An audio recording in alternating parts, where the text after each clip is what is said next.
Yeah,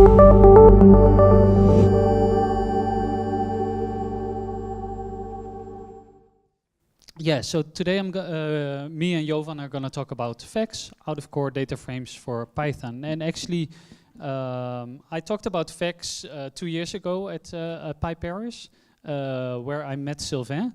And actually, there he is. He's now a good friend of mine, especially because I could not connect my laptop to the beamer, so I can now use his laptop. So thank you, Sylvain. Helped me out quite a bit. So if you're interested, you can take a look at the published articles. I think this talk is probably more digestible. So I'm a former astronomer, where I developed the software that I will show today. So I recently quit. Now I'm a freelance consultant working on data science in the Python Jupyter ecosystem. I'm a core Jupyter widget developer, so the talk after this talk will be about IPy widgets and all the widgets. It's going to be pretty interesting as well. And I'm known for being the author of Vex and IPy volume, and I'll probably do a lightning talk on that tomorrow. You can find me online at these places. And there is sitting Jovan Veljanoski. He was a colleague of mine, so he was also an astronomer, had a big influence on the software I'll show today. Now a data scientist at Pca Labs and co-author of our paper. And you can find him online as well. So I want to start with, why does it actually exist? Like, did we just started coding for fun, or and what is it? Why is it so fast? But the main part will be demos. So the motivation is actually coming from like science. The launch of the Gaia satellite in well, now a few years ago.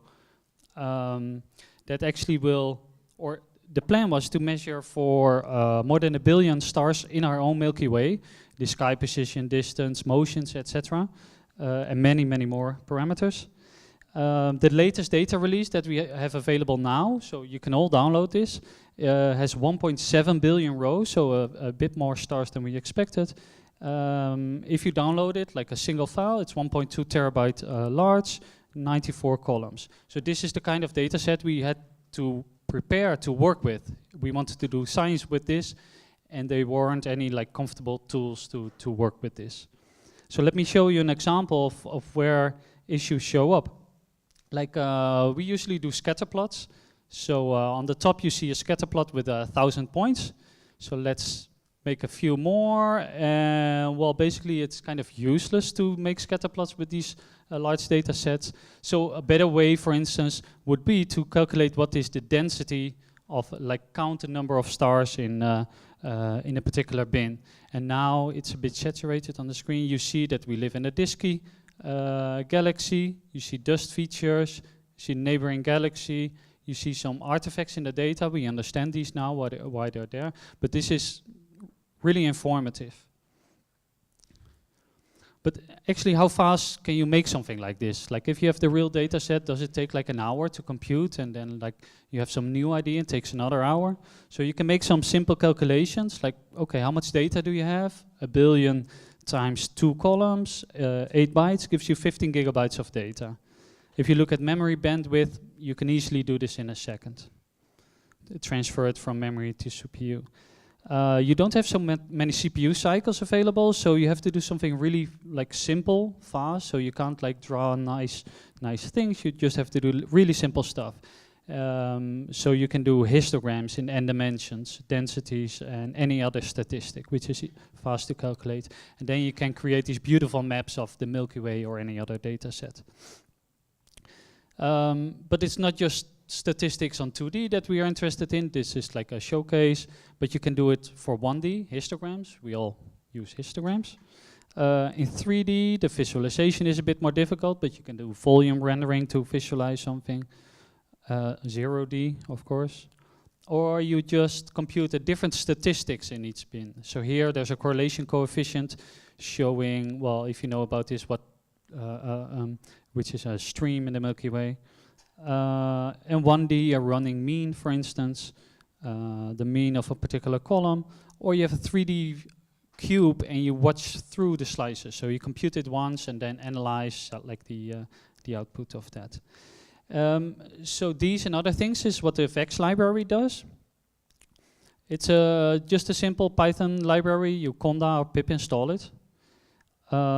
It actually behaves pretty much like Pandas does, at least in the basics. So it has a familiar API, so you don't have to, if you don't want to, don't read the docs. But it's an out-of-core system, so it can handle really large data sets, like this 1.2 terabyte data set of Gaia. And it's using an expression system, and we'll see more on that. And that's one of the core ingredients of dealing with these large data sets. It's using Apache Arrow, HDF5, with memory mapping, so that you don't have to load everything into memory, and that's also important. Strong focus on statistics, so you can do about 1 billion rows per second on a decent desktop, which is about like 50 times faster if you use like a standard algorithm. Important is some included visualization, but you can always like do your own if you have the n-dimensional arrays. But there's more. Jovan will talk about some machine learning stuff we built on top of this, or if you have larger data sets, you could do some distributed computing. So what kind of data are we talking about? Like similar to like pandas, just regular tabular data, so rows and columns. So the Gaia data set, or what I'm going to use for the demo next is the New York taxi data set, which are taxi trips in New York, so the coordinates of the taxi trip pickup and drop-off locations.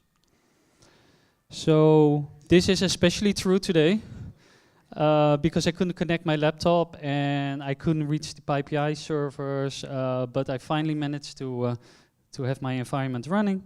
So let's see. So we just do some importing of Vex. So reading in the data, that's also always a crucial point. You can use Arrow or HDF5, but how do you get there? If you have a Pandas data frame, it will swallow that as well, ASCII, CSV, or just starting from NumPy arrays. And once you have it in the system, you can export it. And once it's in HDF5 or Arrow, you can read it with anything else as well. So let's take a look at the New York taxi dataset for 2015. It's a 23 gigabyte file. So that should take a while to open, right? Well, the first time it takes a little bit longer, but actually it takes like a millisecond to open, because it's using memory mapping, so it only will read into memory what's necessary. Even if this file was like 1 or 2 terabytes, it would cost the same amount of time. So it looks a bit like a Pandas data frame. You can print it out, so it prints out the first rows and the last, and you can see all the columns. But it's a bit different. So this works as you expect. You get a NumPy array, but there are no series. Instead, there are expressions. So every column is like an expression. And so let's compute what is the size of one column. It's 1 gigabyte. So if this was a NumPy array and you would do a computation on it, it would cost 1 gigabyte of RAM. So each time you do computation, it costs 1 gigabyte. But if you use the expression system in Vex, because of what Wolf discussed today about the array protocol, it can actually, NumPy will ask Vex like, okay, I have this thing, what do I do with it? And Vex actually tells NumPy to create this object. And instead, it shows you what the expression is and gives you some preview values. And that's actually like everywhere in Vex you have expressions, so no NumPy arrays that are like gigabytes large and copying data all the time. Everything's in expressions. So let me do another example. You calculate a mean of the tip amount for the taxi trips. But maybe it's more useful to look at the ratio, like the tip percentage. And again, that's an expression. And you can pass this on to calculate something. So you pass an expression, it will calculate a mean, and for each chunk, when it's necessary, it will compute what's needed. You can add these as a new column as well. So I add tip percentage as a new column, and it says, well, it's a virtual column, not a NumPy array, and it says what the expression is. But for the rest, it behaves like a normal column, like you would expect with the pandas data frame. So I can use it, pass it around, etc. So there was this interesting article by Wes McKinney, which doesn't sound so positive, but and one of them was quite interesting. When you write, well, this expression, pandas creates a temporary data frame, then sums up the D, etc., which is ridiculously wasteful. So if this was a pandas data frame and df would be like 23 gigabytes, it would cost like 46 gigabytes in order to do the simple calculation. But here it doesn't break a sweat because only what's needed is calculated, and even this selection, like this filtering, is just a Boolean mask in the end. Well, actually it's not, it's like an expression. So everything is done lazily using expressions. Okay, let's go to the statistics. So we have 0-dimensional, just counting like non-missing values, calculating the mean of a particular value. And there's this, in SQL you have the group by argument, so group by, and it puts it in bins. That's too slow for like really large data sets. So instead we use bin by, and you say, well, give me the counted number of rows, but bin it in the latitudes, the pickup latitudes between these ranges and this shape. And you just get a 1D histogram basically that you can visualize with your favorite software package, Matplotlib of course. Okay, let's do this 2-dimensional. So instead of passing one parameter, say bin by these, and you get like a 2-dimensional array. And we do imshow, transpose, origin is lower, we all know that. And we see Manhattan. But it's a bit cumbersome, you don't have axes, so we do this a lot. So there's a plot command that will take care of all the the boilerplate, show the axis, etc. So again, this is 150 million rows, and it takes like a third of a second. I'm gonna skip this.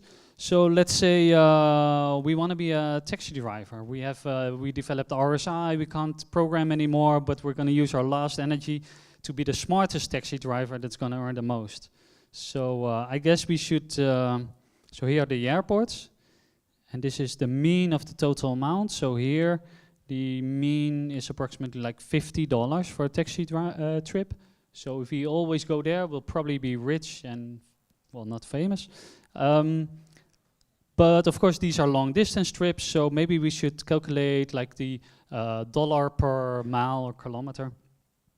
But there's an issue, of course, with data sets, negative distances, and this is, I think, slightly beyond Mars, so this is probably, we probably need to filter that out. So what's, say we filter it between 0 and 40, and again, so I make a cleaned up version of this, and I can execute this many times, it doesn't matter, because there's nothing being computed, just the expression of what I want. And we can continue working with this as if like it was a new data set.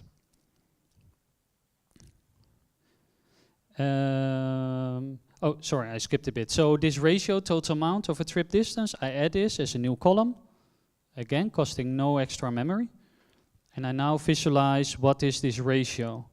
And now you see that the airports are not the best places. Here are some hotspots, here and here, etc. But we're in the Jupyter Notebook, and I'm a widget developer now. I like things to be interactive. And sometimes it's really useful. So here I have an interactive version based on BQplot of the New York taxi dataset. So if I zoom out, it will recompute what's necessary. And let's say I want to have two what's called in Vex selections. I won't go into the details. I want to have JFK and LaGuardia, and I want to compare something of that. And it's really difficult to do like filtering by hand. So you can read off the coordinates and program what a box is, but it's much easier to do this visually. So we do LaGuardia.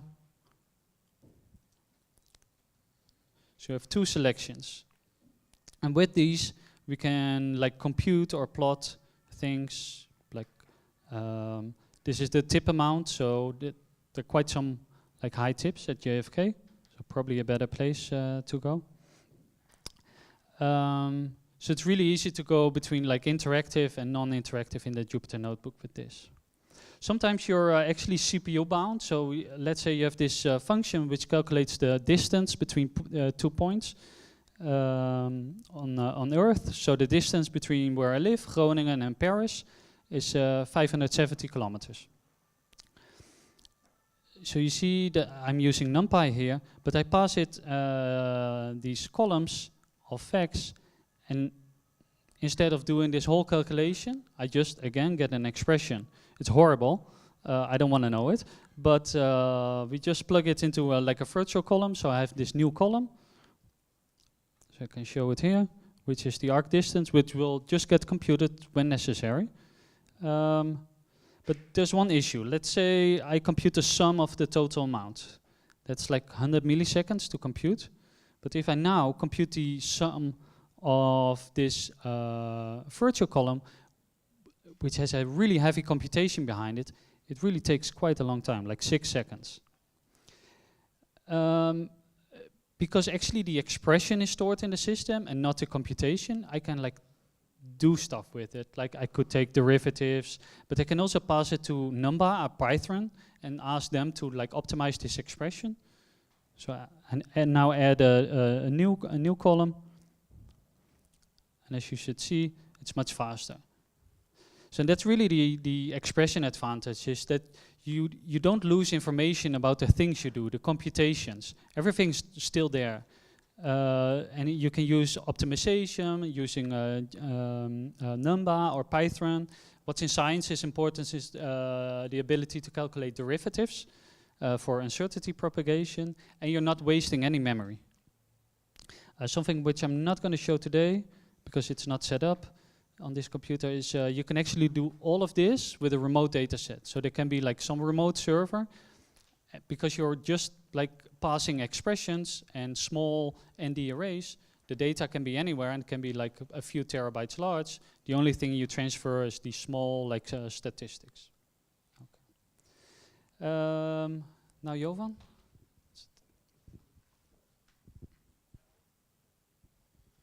Hello, good afternoon, everyone.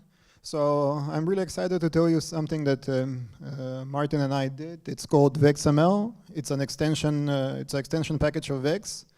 It really came naturally to us. So we were both researchers, as Maarten said, and we got this big data set from Gaia, the satellite that we wanted to explore. We waited a long time to get it. But we don't have access to clusters. It's really hard for academics to spend money to do data science in big clusters, but we had big data. So we already had a lot of this actually in place, and we got excited about the possibilities of these expression systems and lazy evaluations. So we thought, okay, we know a little bit about data science, and we got inspired from more mature libraries like scikit-learn and pandas. And we thought, okay, can we do something for us, initially for us, that can help us solve this problem of doing big data. And now, as I'm transitioning to industry, I value this more because when I speak to data scientists, they're excited about the algorithms and just making and building things and figuring out the data. But what the top level managers care about is putting things in production fast and getting value fast. For you that work in data science, I think you've experienced this on one level or another. And I think with Vex Ml, we try to attack this problem in our way. So what I'm going to present today, I think the best way is to do a demo. And this demo is inspired by a notebook we saw made by Dusk, where they use Dusk and XGBoost to make predictions about whether flights in the US will be delayed or not, where they set up a cluster. And we didn't have initially the ability to set up a cluster, but we said, okay, can we attack this problem with Vex, which resulted in the creation of Vex Ml. So let's get started.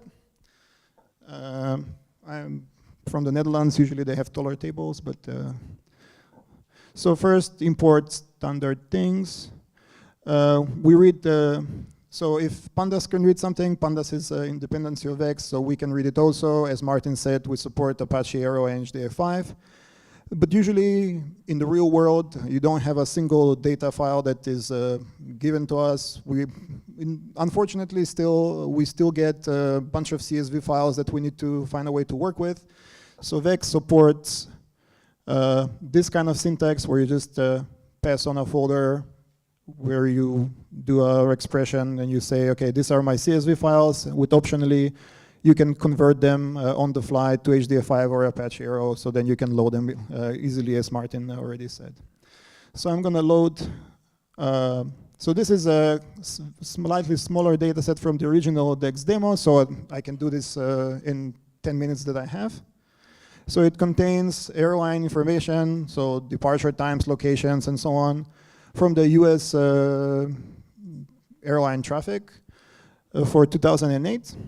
So once I load the data set, the data frame, I can do this info where I get information on what the columns are, their type, because both HDF5 and Apache Arrow support metadata, you can specify units, descriptions, and so on. And you can also see and inspect the data. So let's do this is going to be a typical quick data science project that we're going to go through. We're going to try to predict whether a flight will be delayed by more than 15 minutes or not. And I just want to stress, this is not, this demo is meant to show the capability of XML and our ideas behind it, not so much to make the best data science decisions to get the best score at the end or whatever. So okay, we start. Usually you start by splitting your data set to train and test. This is done very simply. You can also have a random split if you want. And what I've done here, and I've exported the test set to disk in both Arrow and HDF5 formats, and Vex knows by the extension which one you want. But if I go here to df train and df test, because we're using Vex and everything is an expression, these things are just different instances or views into the original file. They're not actually copies of your original data frame. So if you have something that's 20 gigabytes, you're not getting another 20 gigabytes, but they're just, you're viewing and accessing the right portions of the file. Much like pandas, we have df describe. You can see the data type of your columns. You can see the counts, means, statistics like this. And the important thing here is when you are calculating things like the mean and standard deviation, for example, and all these statistics, we only do one pass over the data. So to calculate the mean, you calculate the mean. To calculate the standard deviation, you also need the mean. But Vex knows this intelligently, that the next computation, you need the result of the previous one. So instructions order it in a way that you only do one pass of the data, or for more complicated expressions, the minimal possible amount of the data to save memory and computational speed. So we look into this and we see that, okay, there's few columns that have missing data. What do we do with this? We can decide to either fill this deep depth delay by 0, or but we're not sure if this is always the best case, or maybe it's the classical ways to put the mean of a variable to impute it with the mean. So we can support these expressions with the help of the expression system, much like in the case of pandas. We can make a filter and say, okay, if canceled is 1, which means the flight is canceled, compute the describe data frame that we had here, but only view the departure delay column that we had missing values from. And we still see the same statistics when the flight is canceled and a flight is departed, and we see the mean departure time is quite different, so I wouldn't feel comfortable myself to just impute with 0 or impute with mean. And in this case, I'm in a hurry, I want to deliver value fast, so I decide to just drop the rows that contain this. This, very simple, very pandas-like API. And again, this drop is again an expression. It doesn't create a new file. Again, it's very memory efficient. Then we want to we look back what kind of columns we have. We have a bunch of numerical data, but we have some categorical, like the carrier, ID, and origin and destination. So because we're going to use a decision tree library at the end, it makes most sense to do a label encoding at this point. So Vex Ml supports few encoding, a few categorical encodings, label encodings, and one-code encoding.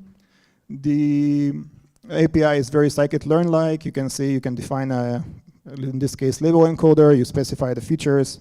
You do fit and transform.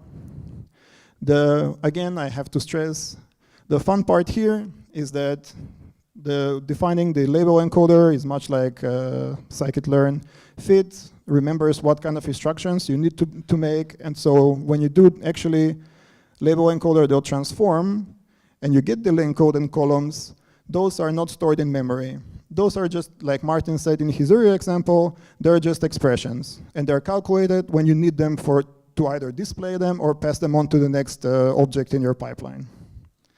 So next, we can do a Pca transformation, very similar to what scikit-learn does. For example, you define your Pca transformer object, how many columns you want, you define which columns you want to put in, and we have progress bars. If you have a very large data set, this basically tells you how fast the singular value decomposition is being calculated. And once again, you compute the, when we do Pca.transform, everything is stored as an expression, and you don't take more memory. So for example, in the label encoder, had I chosen to do one hot encoding instead of label encoding, I have hundreds of possible destinations and origins and carriers.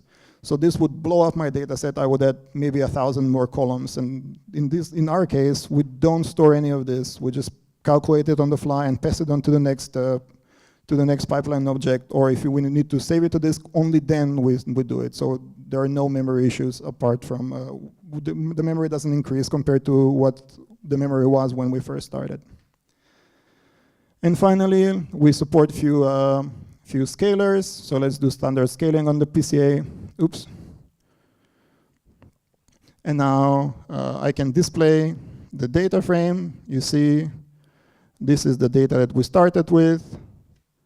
And you can see the label encoded options. We had the Pca and the scaled Pca. Wait, did I miss to run something? No. Okay, so now we want to make a prediction whether a flight will be delayed by more than 15 minutes or no. So create a label. So this kind of syntax, so we call our target label for simplicity, and it's going to be 1 if departure delay is larger than 15 minutes. So this label is again a virtual expression. If I print it out, it will be there, but it doesn't exist as a physical in-memory copy in memory. So this, for now, we're using LightGBM. It's some of you know, it's a really tested, fast, optimized library for doing gradient boosted trees. Standard parameters. It works seamlessly with Vex. And it's a live demo, so this is going to take about a minute to compute.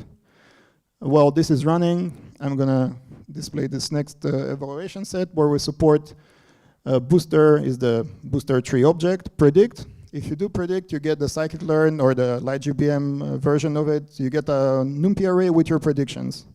If you do .transform, you get actually another expression, a virtual column of your predictions. And this is quite powerful, and you'll see in a moment why.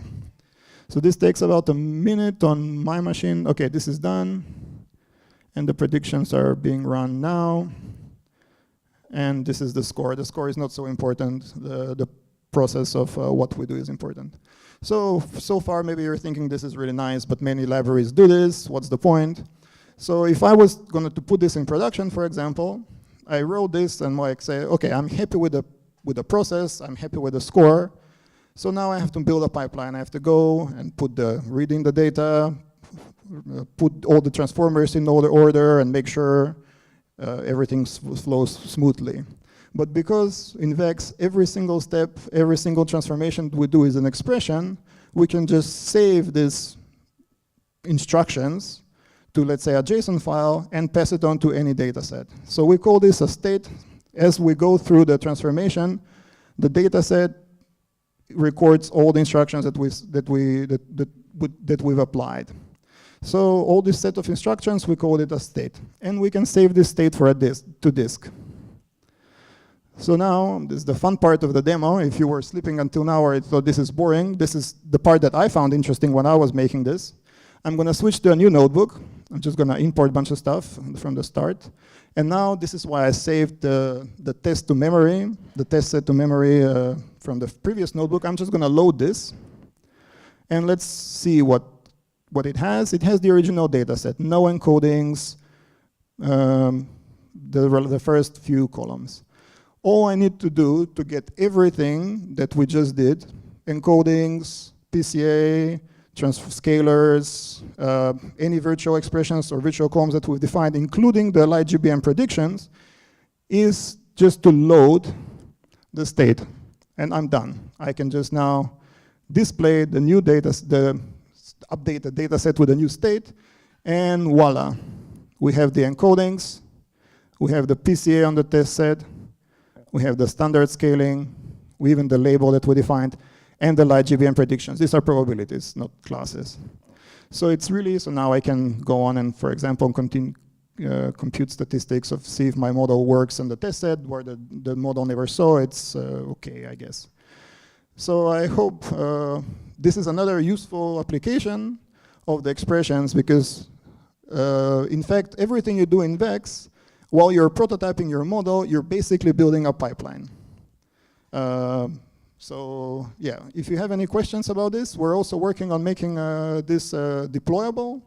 So this state is a simple JSON file. I've saved it to disk. You can just open it, explore it, and see how Vex stores data. For the machine learning side, we currently support LightGBM. We're working on supporting XGBoost and PyGBM, and also working to integrate other popular machine learning algorithms out there. So thanks. Maarten?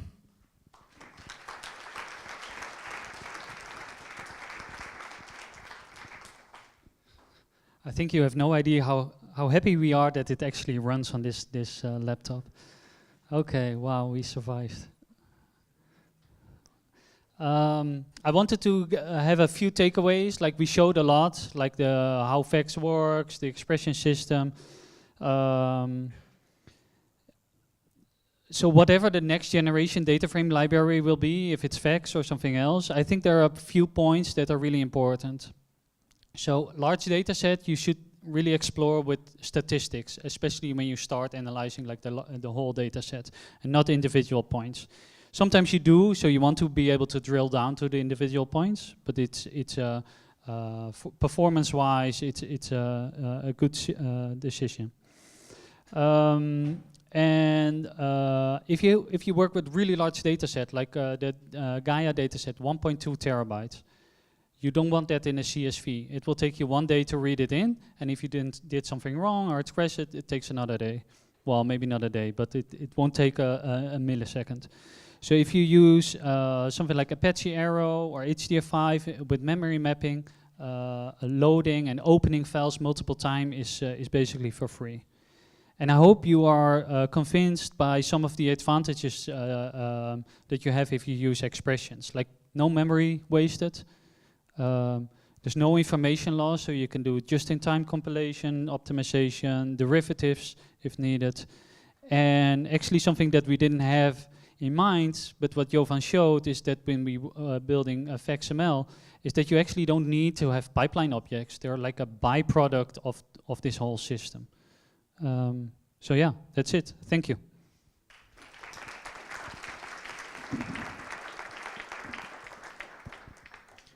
Thanks a lot for this presentation. Questions now?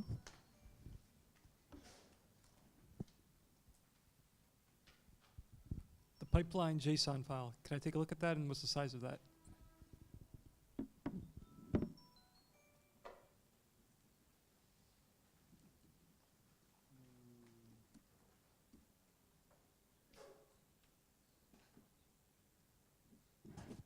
So what you see that it contains the virtual columns.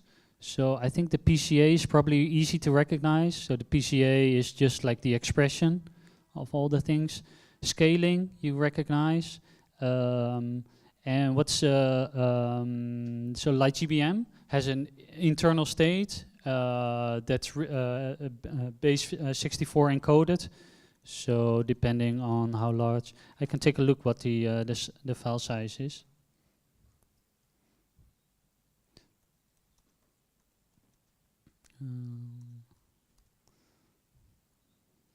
Let's make it human readable. 3 megabytes. So this is probably the internal state of LightGBM. I think there are like 1,000 trees in it. Yeah. So also the idea behind this approach is to make the coding time, the development time, much shorter.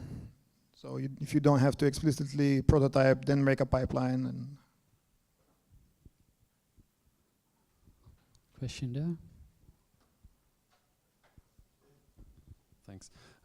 Once you start training your LightGBM, is it still memory mapped? Is the memory footprint still really small, or? Actually, that's why we're quite interested in PyGBM, because you're in Python world, so you can like really easily change the way people do things, and there I've been able to pass along the memory mapped files.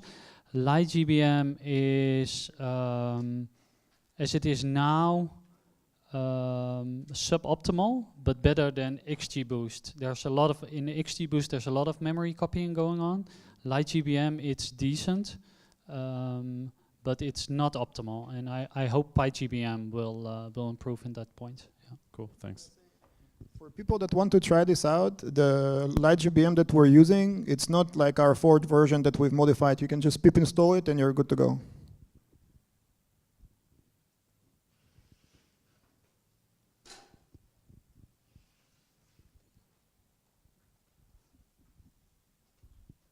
Just a small question. In your deployal mode, at first you remove some rows.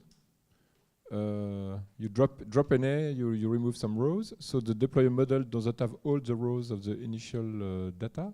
So when you use the method, it remove also. It doesn't only add some columns. It also remove the rows that are not in the deploy model. Actually, so there are not rows that are removed, but there is, maybe I can find it. Yeah, so there's basically a data frame can have a filter associated to it, and I can't find it here, but it basically, there's an expression which when it returns true or false, selects or deselects a row. So you can have a data set that has like 1 billion rows, and you say drop NA, and it shows like just 100 million, but 900 million are just not treated. So it's not really dropping them. It has the same API as Pandas, but it's just like, in the end, we'll do a Boolean mask.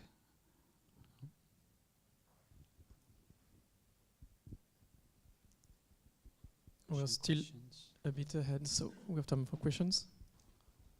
I'm confused about something, and maybe it's just that I'm a total amateur.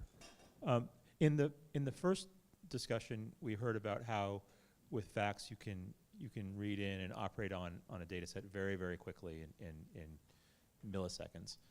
In the second one, we saw that you split out a train data set and a test data set, and I don't understand why. What was the purpose of that if it's so fast to operate on a data set? Why didn't you just deal with the full one? The split of the train and test is not anything to do with split, is to avoid cheating, because when you train a model, you want to deploy the model in real life on data that the model has not seen. So I'm training the model on part of the data, and then I'm evaluating on part of the data that the model hasn't seen. Because it's really easy to make any model work on the data it has seen, but not on like new generalized thing. The label variable you are using is an expression. And in machine learning algorithm, you have many iterations that can be done. Does it mean that the label variable is recomputed every time on every loop? The algorithm needs to have an evaluation of the label? Yes, if you don't do anything, then it will be always evaluated when needed.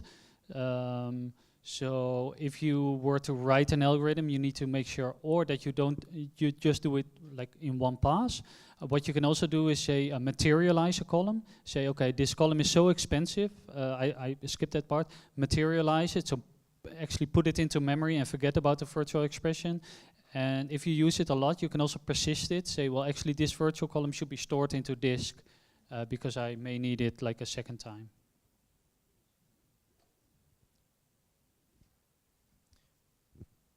One more question.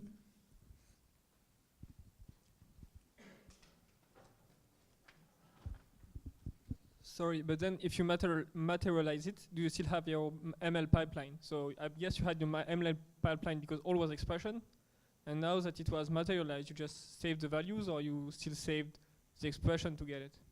I remember having this exact same question, like, and I don't know if I solved this. I think I did. I will check it out, but it should be recorded as one of the operations being done, and if not, it's a bug.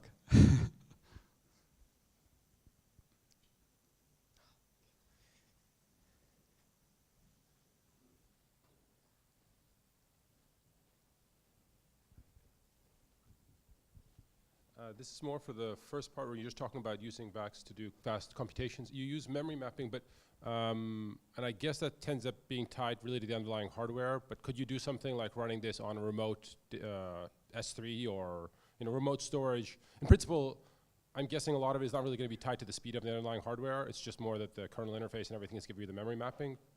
Would does it already work, or would it be able to do something like that? So, I mean, basically you can tie anything to it.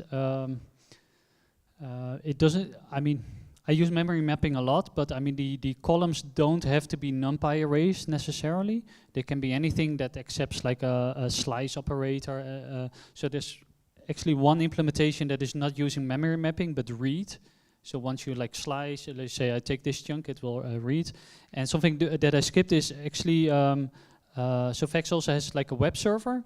So on a remote computer, you can say, well, host this data set here, and it just talks like JSON, like, oh, compute this statistic for this data set, and just transfers the NumPy array.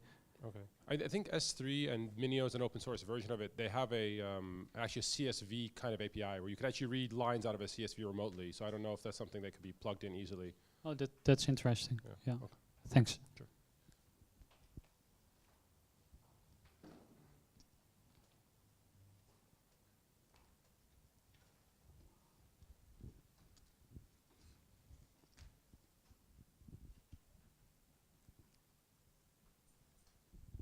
Do another turn right after. Yeah. Now a question somewhere there. So just like we saw that there were, this NumPy enhancement proposal for array function, do you see means to unify data frame operation APIs over multiple implementations like Pandas, Vex, and whatnot?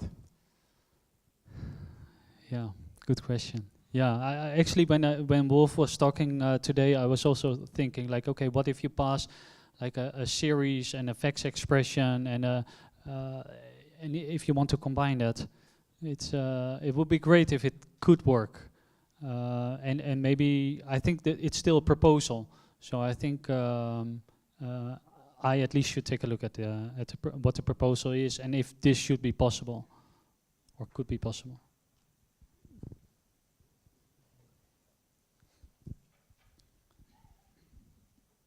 Any more questions? No. Well, thanks again. Thank you.